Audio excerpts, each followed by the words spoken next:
Yan, Hello, guys. si Parang Rodel. Kain tayo ng pagkain Kain ng kambing. ng pagkain. Ito. Kain po tayo ng pho. Yan. Kain tayo po. Kain po tayo ng pho. Mga guys. Pagkain ng Pagkain ng mga Vietnamese. Yan. Alam niyo ba mga guys na isa sa Vietnam,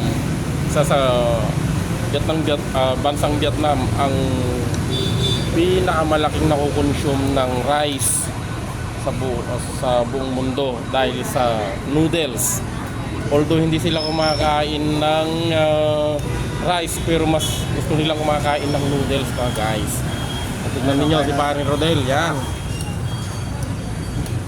Hindi ako familiar sa mga ganitong klaseng gulay. Kaya hinayaan ko muna si Paring Rodel lang kumain. Ito masarap daw yung mga kambing niya. Tingnan mo, malulusog, malakas ang katawan. Hindi ako familiar sa mga gulay na to eh. Kaya ayan. Ang alam ko lang ito mint. Itong mint na to. Ayan. Tapos ito kita ninyo sa aming lugar. Tignan ninyo ang may-ari ng ipan. Kaganyan lang siya mga guys. Yan. Unang tikim, sarap. Yan. Yan. Tapos lalagyan ko nito red sauce chili. Ayan. Kunti lang. Hindi pwedeng madami. Ayan.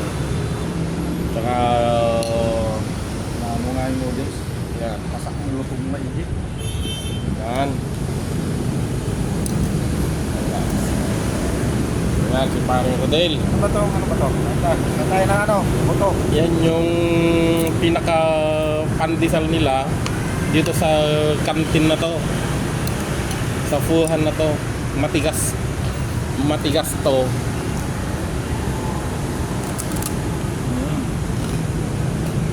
Malutong.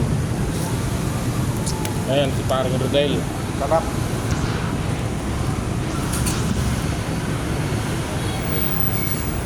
Kayo mga guys, kain tayo. Para ito na yung hapunan namin ni Paring Rodel ngayon. Kasi nag-request siya kahapon na hindi na daw magluluto. Kaya ngayon, sabi niya kain na lang daw kami dito sa labas. Kaya kain kami ng pho. Kami na. Ayan. Kain din kami ng pagkain ng Vietnamese. Kakain kami ng pagkain ng Vietnamese. Lagi na lang pagkain ng Pilipino. Pilipino eh, kaya okay. Kasi alam nyo ba guys, ako ngayon ang nasa bahay, tagaluto muna ako. Yan si Paring Rodel. Kaya ako tagaluto. Pagdating niya, kakain na kami. Yan. Kain tayo.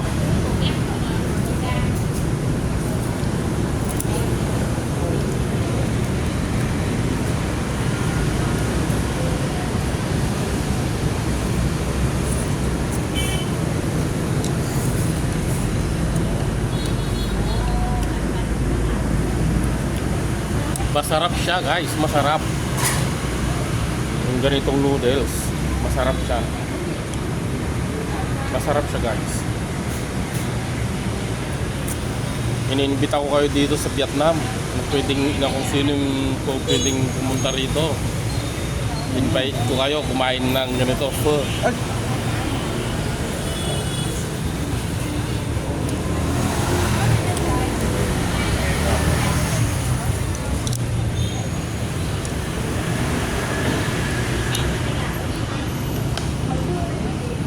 Wala kasi dapat naman nagbi-video kasi.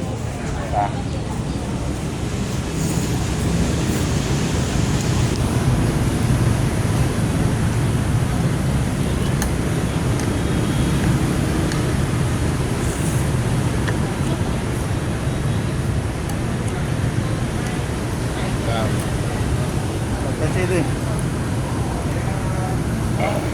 Siling demonyo.